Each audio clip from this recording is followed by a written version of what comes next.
Well, Wayne, thank you, and thank you all. This is truly a wonderful honor, and one that I have to confess I'm a bit overwhelmed by and very much humbled by for some very good reasons. The reality is, as Wayne described in brief terms, I have the incredible good fortune and privilege to work with an amazing group of people at the Annie E. Casey Foundation, as well as a broad network of grantees and friends and partners such as KVC.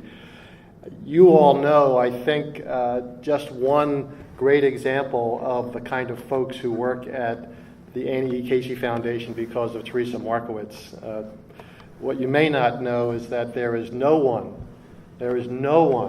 more responsible for the success of the Casey Foundation over the last 10 years than Teresa, and certainly no one more responsible for keeping me out of trouble over the last several years than Teresa. She's got that combination of integrity and loyalty and intelligence and creativity and good humor and just good old common Kansas sense that every time I find myself walking towards a cliff, it's usually Teresa standing there saying, no, you want to go that way. So the other thing you know about Teresa is that she never, ever puts herself forth or looks for recognition. So it's a great pleasure for me to publicly acknowledge and thank Teresa.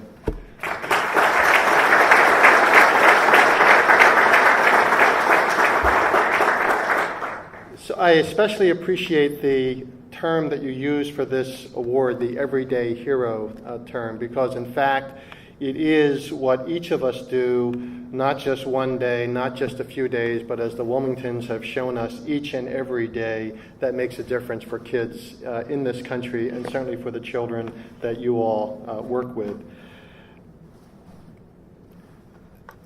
The other day, I ran into one of our staff members who had taken a paternity leave, and he had his smartphone with him and showed me a photo of his newborn child. And here was this little teeny tiny bundle of all those soft creases that they have and just that sort of pudgy look. And he was beaming. He just had the biggest smile on his face. And it brought me back. It brought me back to a number of years ago when we had our first child. And I remember Kate and I standing and looking at this incredible bundle of possibility and potential and hopes and dreams and just the emotions that well up. We've all had that experience one way or the other, whether it's our own children or children from our family or friends or whatever. You look down at this amazing bundle of possibility, and you couldn't be human. It's baked into us. You couldn't be human if you didn't want to do everything you could possibly do to have that child reach every bit of her potential and to use all of her talents and to have a wonderful, wonderful life. And that notion of every day what you would do is what I think about when I think about the everyday hero notion, that we really all need to be, obviously, everyday heroes. So that first child of mine actually is pretty swell. She's the oldest of four, and she went on to become a writer. Now, writer is a term that we use that really means waiter, shoe salesman, but she's a very talented writer, and keep your eye on Amazon. She will show up someday, but she's not there yet. So what she does to earn a living, because she's in Brooklyn, of course, because you can't be a writer without being in Brooklyn, or be in Brooklyn without being a writer, she tutors. And she works for this company that markets themselves to very, very wealthy families on the Upper East Side of Manhattan and throughout Manhattan. And so she tutors, and she gets this insight into what families who actually have tremendous resources are able to do to support their children. So that's the one daughter. That's the life that she is leading right now and what she gets to see. My second daughter is an MSW. I don't know where she went wrong. We moved the books high up. They said, child, protect your home. So when she was young, all the social work books, we just moved up. But my wife is a clinical social worker. I'm a social worker, and so it just happened that way. I guess the odds were against us. So she is a social worker, and she spent the last several years doing in-home work with families in crisis in many instances child welfare crises or mental health crises. And she gets to see a very different kind of family life. Now remember that the children in both of these homes were once those little tiny 5 to 8 pound bundles of potential and possibility. And my oldest daughter, she tutors the kids who are on the Upper East Side with families that have all the resources you can imagine, and my other daughter is working with families in North Philadelphia who are struggling just to put food on the table day in and day out. So think for a moment about what the folks on the Upper East Side invest in their children. And the reason why I bring it up is not to make fun, although I could, but it's actually whenever I hear somebody say, these government programs, they're just a waste. This social work stuff doesn't work, and I don't know why we're spending all this money. Well, the folks who have the money, where are they investing their money? Well, let me tell you where they invest their money. You probably know this, right? Their children have the absolute best early childhood experiences you could imagine. They get into the absolute top preschool programs. They get enrolled in private school. They get tutors like my daughter watching them every minute. After school activities, probably more than they ought to have.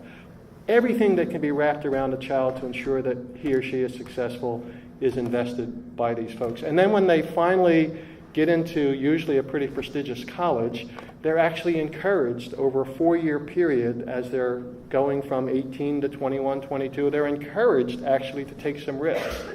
Kind of a safe space where they can actually act out the way all young people do in kind of a safe kind of a way. That's not the experience that most children have. It's certainly not the experience that the children that my other daughter works with has day in and day out. So as I was thinking about this conversation today, I was thinking about what ought we be investing? Where ought we invest if we want to have all those babies that are so wonderful when they're first born be successful? So first, a couple of reflections. I grew up in a kind of a low income, I guess it would be called today, we didn't think of it that way, but a working class, blue collar neighborhood where all the houses looked exactly alike and they're all little kind of tiny kind of places. You all know that neighborhood, right? And, probably about half the dads had high school degrees, the other half didn't, nobody gone to college, but they all had essentially blue collar jobs. And I say dads because very few of the moms worked when I was growing up. That's how old I am. And the reality is that they were able to put food on the table, they were able to buy a house, and most of all, they were able to dream. I remember lots of times sort of overhearing as the grown-ups would talk, and the dads would tell war stories, the difference being that these were actually real war stories. These are all folks who had been in World War II, so they were telling real world war stories, and I would hear them talk about what they wanted and brag about the kids a bit and whether or not they'd be able to finish high school and go on to college. And I remember all of that so well because they were dreaming. They just knew. They knew without a shadow of a doubt that their kids were going to be better off. Now, if that collection of dads, and just staying with the dads for a minute, but if that collection of dads had the exact same level of skills and education today, the neighborhood I grew up in would have looked very, very different. Instead of episodic unemployment, which once in a while hit one or the other of us, the unemployment probably would have been fairly chronic and long-standing. Instead of being able to dream up, you'd instead have the backyard conversations that would be more about how do we at least hold on. Things changed a lot. And why? Well, for some kind of big economic reasons. We know that productivity, which is a good thing, but productivity by definition means you get more out of the labor that you have. We know that globalization has had a huge impact. We know that a lot of jobs have moved overseas. That's a new reality. That's something we have to deal with. And it's not necessarily a bad thing. After all, people around the world are starting to live better. It's not all a bad thing. We know that technology has come in, so it's harder to get a job without the skills. All those things have happened. But nevertheless, we've got a big chunk of our population that's falling further and further and further behind. Which brings me back to the question. Where ought we invest? What should we be doing if we want to make sure that all those little babies are doing better? Now think about this. In a given year in America, there are about 4 million babies born. So on any given day, about 10,500 little tiny babies are born. Of those roughly 10,500 babies, about 2,500 will be born into poverty. About 1 million of those 4 million a year will be born into poverty. And another 750,000 will be born to families that are close to poverty. They'll be just about making it. So if you figure it out, 40 to 45% of all the kids in this country are being born into families that are at the risk of sort of being on the sidelines. Now, you can look at that little baby and, as I often do, get sentimental about what the potential is and care because of that. Or you can take a step back and say, where is this country going to be if we've got 40% of our human capital sitting on the sidelines? Because I promise you, the other countries are not allowing 40% of the human capital to sit on the sidelines. So where should we invest? I would argue that if you were standing over that crib and trying to say, what do I want for my baby? You'd want 3 things. And they're all things that KVC has a lot to do with.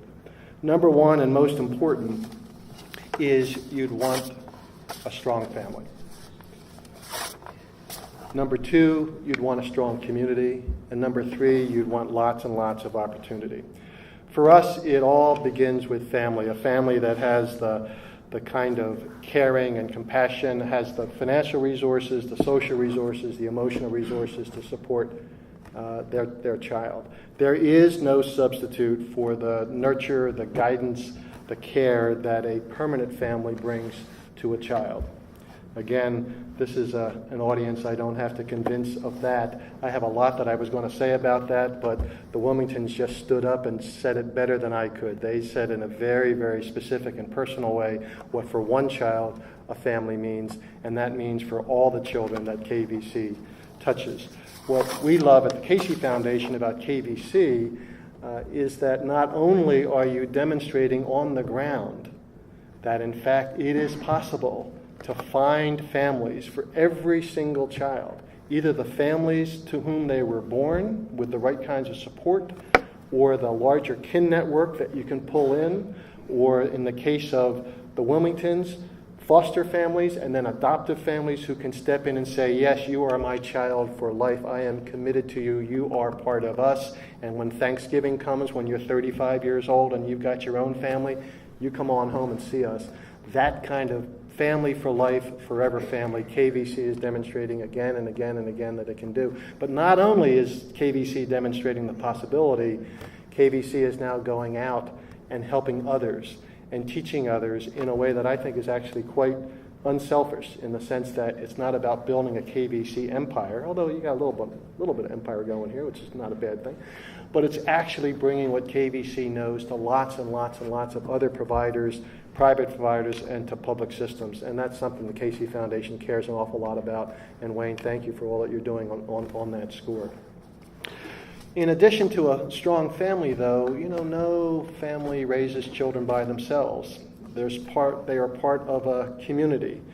We want to see for each and every one of our kids, we want to see for that little baby that she has an opportunity to go to a good school, that the streets are safe, that she has neighbors that are role models that she can look up to, that she can have friends, that even in addition to the place where she lives, there's even a broader community that she's a part of. And again, that's one of the things that KVC helps to guarantee for children that they work with, that they have in fact recognized that a group home setting or a congregate care setting where we all pretend that in fact a campus is a community. And among the best residential programs, it is true, they try to make the campus a community, but that's not a community for life.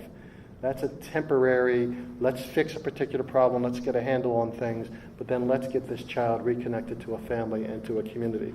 So that's the second place where we ought to be investing our money as a society, is making sure that communities are strong.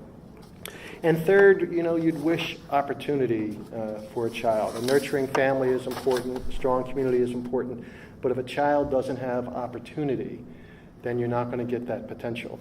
At the Casey Foundation, we think about opportunity in a particular kind of a way. We think about it as a 2-generation issue. Now, what we mean by that is not that it's going to take 2 generations to get the opportunity, although that may be true. But we recognize that kids do well when their families do well. And so we want to invest in the success of the entire family. We want to invest in the success of the parents, because that in fact leads to the success of the child. Interesting to note that recent brain science has begun to show us that the kinds of, I hate this term, executive functioning. It sounds like something that happens in an office someplace. But the kinds of skills that an individual needs, the soft skills an individual needs to be successful as an employee, the ability to delay gratification, to control impulses, to organize oneself, to multitask, etc. All the things you look for in an employee are also all the things, as I think the Wilmingtons have pointed out, all the things that a good parent needs, right? You need to be able to organize yourself. You need to be able to regulate your own emotions, not be overcome by what the kid throws at you. I'm able to do that about 30% of the time. I'm working on it. But those kinds of executive functioning skills will both help parents become better parents, but also do better in attaching to the workforce. So the Casey Foundation is beginning to look at what are the kinds of interventions that take on both of these at the same time. So that's the parent generation, but it is a two-generation strategy. So at Casey, we're investing in educational opportunities for children, paying a special attention to the first 8 years of life, recognizing that if by the end of the first 8 years, if a child is reading proficiently by the end of third grade, has had a good early childhood experience, is attending school, has summer learning opportunities, is being exposed to good education, etc., they're on a path towards success. And if we do that simultaneously, then you kind of get two bangs for the buck, right? You get the family moving towards opportunity, and you get the child moving towards opportunity as well. So